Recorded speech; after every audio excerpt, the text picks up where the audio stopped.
नमस्ते दोस्तों, मैं स्वप्निल रोहनकर, साइंटिफिक वास्तु कंसल्टेंट, मंगल वास्तु, ये मेरे यूट्यूब चैनल में फिर एक बार आप सभी का स्वागत करता हूँ। दोस्तों, हम इस साइंस का नेक्स्ट जर्नी देख रहे थे।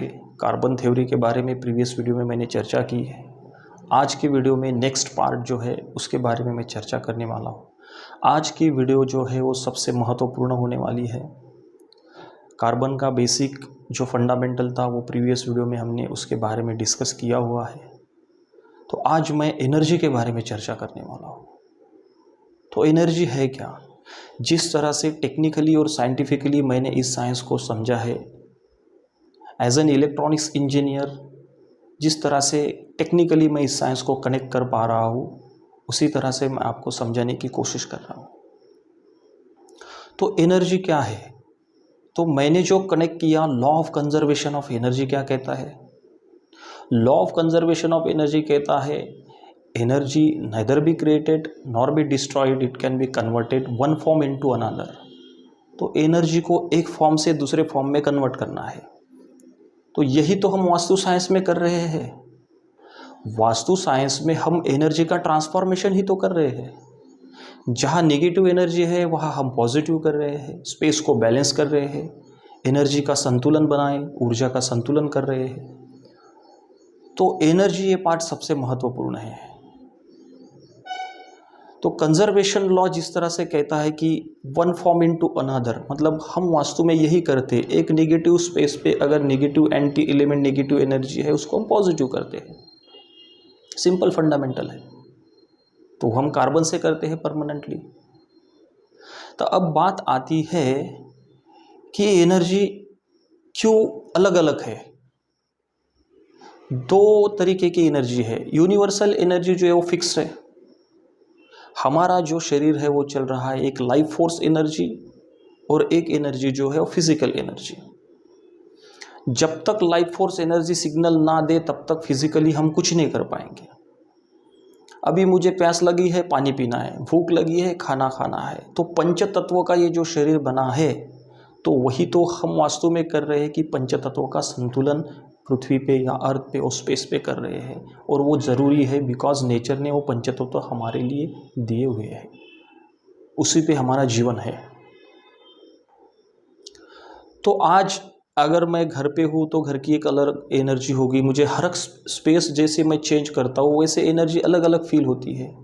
मुझे मंदिर में अलग फील होता है, गार्डन में अलग फील होता है, होटल में अलग लगता है, घर में अलग लगता है, मुंबई में अलग लगता है, दिल्ली में अलग होता है।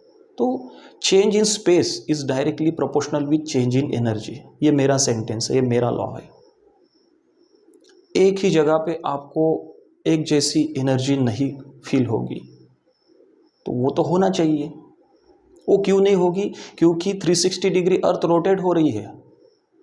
अर्थ का रोटेशन चल रहा है 360 डिग्री। मैग्नेटिक फील्ड चेंज हो रही है। अब पूरे अर्थ पे जब मेरा एक छोटा सा भवन है, 1000 स्क्वायर फीट होगा, 2000 स्क्वायर फीट होगा, तो ये पकड़ लीजिए पूरे अर्थ पे स्पेस पे ये छोटा सा टुकड़ा मैं यूज़ कर रहा हूँ, ये मेरा भवन है, समझो ये एक घर है।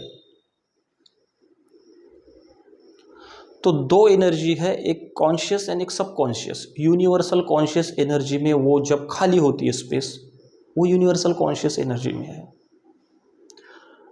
अब हम उसमें छोटा सा पार्ट यूज़ कर रहे हैं जिसे हम हमारा भवन या घर या ऑफिस या इंडस्ट्री कहते हैं। तो हमने क्या किया? तो दो पार्ट है। एक फिक्स्ड है, अर्थ स्टेबल जो फील करते हैं हम अर्थ पे। एक जो आकाश तत्व जिसे हम बोलते हैं पंच तत्व में, वो स्काई। इसके बीच में हमारा घर है, हम है। तो फिक्स अर्थ पे हमने हमारा भवन बना दिया, चारों दीवारें बन गई, ऊपर छत डल गया। तो हमने क्या किया? जो कॉन्शियस एनर्जी थी उसको सबकॉन्शियस माइंड में डिवाइड हो गई। वो जब तक के छत नहीं बनता है तब तक वो डिवाइड नहीं होगी, तब तक वो यूनिवर्सल कॉन्शियस में रहेगी। ओपन लैंड या यूनिवर्सल कॉन्शियस एनर्जी में वो फिक्स्ड है। जब आप उस पर कुछ कंस्ट्रक्शन करोगे, एनर्जी ब्लॉक करोगे, और ऊपर से जब एक एक्चुअल अर्थ और वर्चुअल अर्थ, एक्चुअल अर्थ मतलब जिस पे हम खड़े हैं, वर्चुअल अर्थ मतलब स्काई स्पेस, जिसे हम आकाश तत्व कहते हैं वास्तुशास्त्र में। तो ये दोनों के बीच में जब भवन बनता है तब वो सबकॉन्शियस माइंड में डिवाइड हो जाता है। तो हमारा अगर सबकॉन्शियस माइंड पॉजिटिव तो हमारा कॉन्शियस भी पॉजिटिव रहेगा, क्योंकि उसी पे तो वो है, उसी पे तो अर्थ पे तो हमने भवन बनाया है।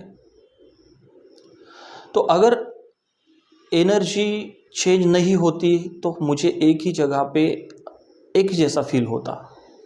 जैसा मंदिर में अलग फील होता है, गार्डन में अलग फील होता है, दिल्ली में अलग, मुंबई में अलग, हर एक स्पेस पे एनर्जी अलग अलग है। क्यों? क्योंकि वहाँ के जो एलिमेंट है उसी हिसाब से वो हमारे सबकॉन्शियस माइंड को कनेक्ट करते हैं। अब ये कैसे? फॉर एग्जाम्पल, आपका जो घर है, आप जिस भी सिटी से हो, जो भी शहर में हो, आप जिस भी कंट्री से हो, अगर यहाँ से इंडिया से कोई कॉल करे या कोई महाराष्ट्र से आपको कॉल करे और पूछे कि सर आपके घर में कौन सी चीज़ कहाँ रखी है, ये आपको सबसे अच्छे से पता है, मुझे नहीं पता, तो वो जो एलिमेंट होते हैं आपके सबकॉन्शियस माइंड में प्रोग्राम होते हैं। तो आपके भवन का आपको ही अच्छे से पता होता है कि मेरे घर में टेलीविज़न कहाँ है, मेरे घर में बेडरूम कहाँ है, मेरे घर में कौन सा चीज़ कहाँ रखी है, क्या नहीं। जिस तरह से किचन में अगर कोई चीज़ है तो महिलाएं किचन के बारे में अच्छे से बता पाएंगी। तो जितने भी एलिमेंट हैं वो हमारे सबकॉन्शियस माइंड में प्रोग्राम होते हैं, फिक्स्ड होते हैं। वो रेसिडेंशियल जो व्यक्ति वहाँ रह रहा है उसी के साथ वो कनेक्ट होते हैं। ये सब आपके घर का आपको पता होगा, बाजू वाले के घर का कुछ नहीं पता होगा, वो उसको पता होगा। तो कॉन्शियस एंड सबकॉन्शियस के बीच में आता है ऊर्जा का फ्लो। अब जब कभी भी मैग्नेटिक एनर्जी, जैसे मैंने कहा है कि चेंज हो रही है, अर्थ रोटेट हो रही है, तो पंच तत्वों का संतुलन हर एक स्पेस पे बैलेंस होना महत्वपूर्ण होता है।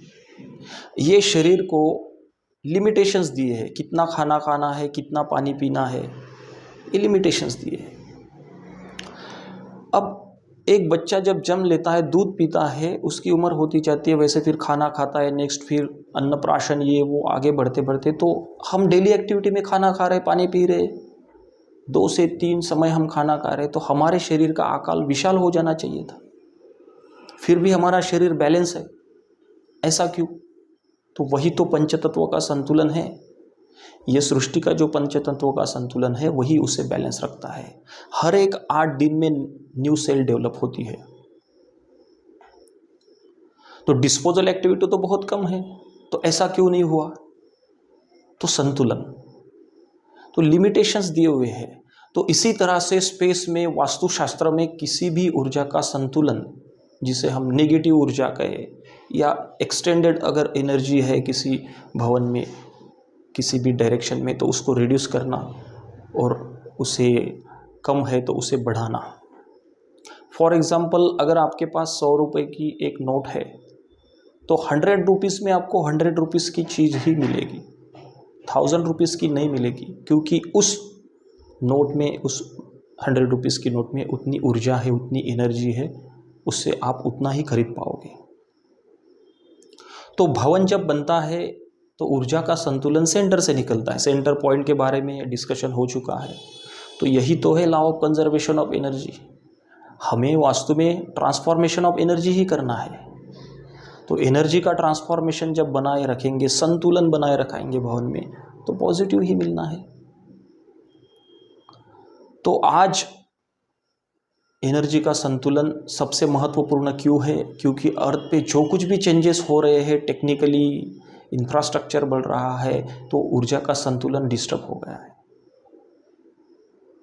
तो जब कभी भी भवन बनाते हैं हम, तो कॉन्शियस एंड सबकॉन्शियस का फंडामेंटल समझ लीजिए। तो हम एक्चुअल अर्थ पे है, एक वर्चुअल अर्थ है, उसके बीच में जो 3 तत्व है हमारे, एयर एलिमेंट, वाटर एलिमेंट और फायर एलिमेंट, उसी पे हमारा ये जगत चल रहा है, हमारा ये सिस्टम चल रहा है शरीर का।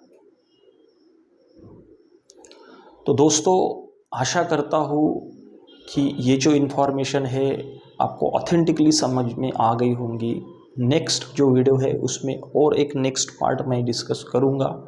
सो आज के वीडियो में हमने कंजर्वेशन लॉ के बारे में चर्चा की, एनर्जी के बारे में चर्चा की, पंचतत्वों का संतुलन कैसे करना है, उसके बारे में चर्चा की। तो आज के वीडियो में बस इतना ही। अगर ये इन्फॉर्मेशन आपको अच्छी लगे तो वीडियो को लाइक करिए, चैनल को सब्सक्राइब करिए, ताकि इस साइंस की ऑथेंटिक, जेन्युइन और ट्रांसपेरेंट इन्फॉर्मेशन आपको मिलती रहे। So thank you so much. Thanks.